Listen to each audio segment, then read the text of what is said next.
Subscribe to my channel and hit the bell icon so you never miss any video from my channel. جو میں experience میں پوری تمہید بانی تھی امام کی جو وصیت ہے اس کو پیش کرنا چاہتا ہوں. امام نے اپنی وصیت میں دو چیزیں کہیں بہت زیادہ تاکید کی. ایک صلہ رحم میں بے انتہا تاکید کی, دوسرے نماز پر. آخری وقت امام کو ملنے کے لیے آیا اور کہا کہ مولانا اتنے کمزور ہو گئے, کہاں مجھے جب سے زہر دیا منصور ضمانت دی. 12 سال امام نے مدت گزاری ہے منصور ضمانت دی, جو عباسی بادشاہ تھا نہایت ظالم. امام کو زہر دے دیا تھا اور امام کا جسم گھلتا چلا جا رہا ہے.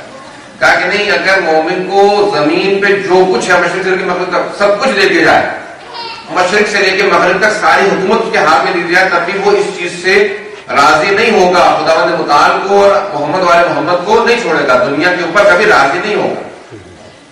اور اگر سب کچھ چھین بھی لیا جائے تب بھی وہ ان سے ناراض نہیں ہوگا. یہ علامت بتائی امام نے مومن. پھر دوسرے تاکید کی, کہا کہ میں ایک بات کہہ کے جا رہا ہوں, وصل الارحام, یعنی اپنے جو خونی رشتہ دار ہیں, ارحام ہے, رحم یعنی جو خونی رشتہ دار ہوتے ہیں انسان کے بلڈ ریلیٹیوز, ان سے صلہ رحم کرنا, ان سے تعلق مت کرنا. اور پھر دوسرے مقام پہ تاکید کرتے اپنی آخری وصیت میں بار بار اس بات کو دہراتے تھے کہ نماز کی ترک مت کرنا, نماز کو ترک مت کرنا. لا تنالوا شفاعتکم المستخلفین بالصلاۃ, الفاظ کے بہت دہرایا کہ جو نماز کو خفیف سمجھے گا, سبک سمجھے گا, لائٹلی لے گا, تو شفاعت نہیں کرے گا. یعنی بڑے سخت الفاظ میں دو چیزوں کی امام بار بار تاکید کرتے تھے وصیتوں میں ملتا ہے. جو وصیت کی وسیع, جس کے نام وصیت لکھتے ہیں اسے کہتے ہیں وسیع. پیغمبر اسلام کے وسیع امیر المومنین, جناب سیدہ کے وسیع, یعنی جن کو وصیت لکھی جناب بیوی نے امیر المومنین. امیر المومنین نے جن کو وصیت لکھی امام حسن مصطفیٰ. ہر امام وسیع اس کو, اور وہی وسیع ہوتا ہے جس کا نام وصیت لکھی جاتی ہے, وسیع 12. اب صحابہ کے نام میں بھی وسیع بہت مشہور ہے, مجھے تفصیلات میں نہیں جانا. سب صحابہ نے وصیت کی, وصیت سے متعلق قرآن میں آیات ہیں.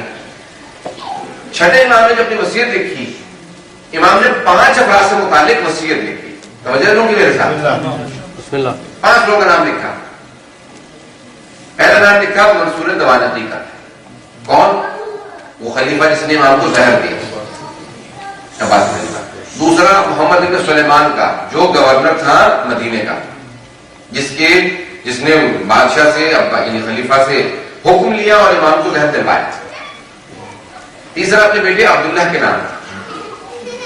چوتھا امام موسیٰ کاظم علیہ السلام کے نام. اور 5واں اپنی زوجہ والدہ امام موسیٰ علیہ السلام حضرت حمیدہ خاتون حمیدہ خاتون. اب جیسے امام کے جہاں پہ شہادت ہوتی ہے نا, وہاں پہ ایک آدمی نے وصیت کی اور وہ فوراً عراق میں بہت زیادہ شیعہ تھے, امام کی شاگرد بہت زیادہ تھے. کہا بھائی کیا بات ہے, ہم نے سنا کہ کوئی بری خبر نہیں ہے. کہا ہاں مولا کی شہادت ہو گئی. کہا مولا کی شہادت ہوئی, ہمیں بہت صدمہ ہے, ہم مجلس سے کر رہے ہیں, لیکن یہ بتاؤ مولا کی وسیع کون ہے, وسیع کس کے نام پہ چھوڑے. کہا سب سے زیادہ کنفیوژن یہی پھیلی ہوئی ہے پورے مدینے میں کہ اب امام کا وسیع کون ہے. کہا کیوں؟ کہا 5 لوگوں کے نام وصیت چھوڑی. ابھی کون ہے کہ امام کی شاگرد ہے. کہ کبھی ایسا نہیں ہوا تاریخ کے اندر, کبھی نبی اور امام 5 افراد کے نام وصیت نہیں چھوڑتے, ہمیشہ ایک نام پہ چھوڑتے ہیں. یہ امام نے کیوں کیا؟ بہت سوچ رہا. اچھا نام بتاؤ, توجہ لو گی میرے ساتھ. نام بتاؤ کون کون ہے. کہا کہ پہلا نام جو ہے وہ منصور ضمانتی کا ہے. کہا اللہم صلی علی محمد وعلی محمد. کہا تم پاگل تو نہیں ہو, بادشاہ کا نام لے رہا ہوں. یہ امام کے خاص و خاص شاگرد تھے, یہ سب خاص خاص شاگرد. کہا امام نے وصیت میں نام لکھ کے بتا دیا کبھی ظالم امامت کا وارث نہیں ہو سکتا. جب منصور ضمانتی کا نام اس کا مطلب ہے امام کا وہ وارث نہیں ہے. یہ امام نے ایک مصلحتاً وصیت لکھی ہے, یہ تقیہ کے اندر لکھی ہے. مجھے بالکل سمجھ میں آ گیا. دوسرا نام جس کا محمد بن سلیمان کا, جو کسی ظالم کا مأمور ہو وہ بھی کبھی امامت کا وارث نہیں ہو سکتا. یہ ظالم کا مأمور ہے, اسے اس نے امر لے رکھا. تیسرا نام کس کا؟ امام کے اپنے بیٹے عبداللہ کا. کہا کہ امام نے ہمیشہ سے کہا قرآن کی روح سے اور امام کی اپنی وصیتوں سے, پیغمبر اسلام کی وصیتوں سے, کہ امام کا وہ بیٹا جس میں کوئی معاذ اللہ کوئی جسمانی نقص ہو, جسم کے لحاظ سے کوئی نقص ہو, وہ کبھی امامت کا وارث نہیں ہوتا. عبداللہ کے دونوں پاؤں ٹیڑھے. اب سمجھ میں آتا ہے کہ اللہ نے یہ مصلحت کیوں رکھی, تاکہ ایک بیٹے سے پتہ چل جائے کہ یہ امامت کا وارث نہیں ہو سکتا. ہم دونوں پاؤں ٹیڑھے ہیں, اس کا مطلب وہ امامت کے وارث نہیں ہو سکتے. کا چوتھا نام کس کا ہے؟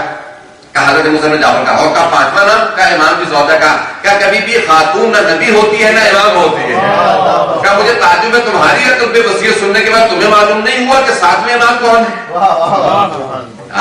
غور کیا, امام کا شاگرد ایسا ہے, ایسا ہونا چاہیے ہر شیعہ کو. اسے کبھی شک نہ ہے امامت سے متعلق. کبھی فاسق و فاجر بھی امامت کا وارث ہو سکتا ہے, کبھی ظالم بادشاہ بھی امامت کا وارث ہو سکتا ہے. ہوگا تو وہی جو خداوند نے متعال نے بتایا, علم میں سب سے زیادہ ہو, قسمت میں سب سے بڑے درجے کا مالک ہو, شجاعت میں, تقوی میں کوئی اس کا مقابلہ نہ کر سکتا, وہی امامت کا وارث ہوا کرتا ہے. غور کیا کہ امام کو بہت بڑا سوال. اور اب آج ایک ایسے موضوع وغیرہ جہاں پہ بات دو شبہات ہیں, ہمیں کیا کرتے ہمارے بچوں سے متعلق ہمارے. اور آج ایک آخری دور جو آخری زمانے کی علامات میں سے ایک علامت یہ ہے کہ میں اس کو تشریحات نہیں جا سکتا ہوں, نہ ہی میں کھل کے اس کو پڑھوں گا, اور اگر پڑھوں گا بھی تو میں ترجمہ نہیں کروں گا اس کا. کچھ چیزیں بہت زیادہ کھل کے پیش کرنا مناسب نہیں تھی. بچے موجود ہیں اور بعض شبہات خود سے بتانا بھی, بعض شبہات اس کو بیان بھی نہیں کرنا چاہیے, بہت سے شبہات کو بیان بھی نہیں کرنا چاہیے. ہمارے بہت لوگ کہتے ہیں کہ بعض لوگ اگر بتا کے بتا کیا چیز ہے بس بتائیے. آپ احمد صاحب کی بعض چیزیں بیان کرنے سے ان کی توہین کر رہے ہیں. بیان بھی نہیں کرنی چاہیے پیغمبر صاحب سے متعلق. اگر کوئی توہین اس بات ہو نبی علیہ السلام سے متعلق برسر عام ان پر سے بیان نہیں کرنی چاہیے. بات سمجھ میں آ رہی ہے.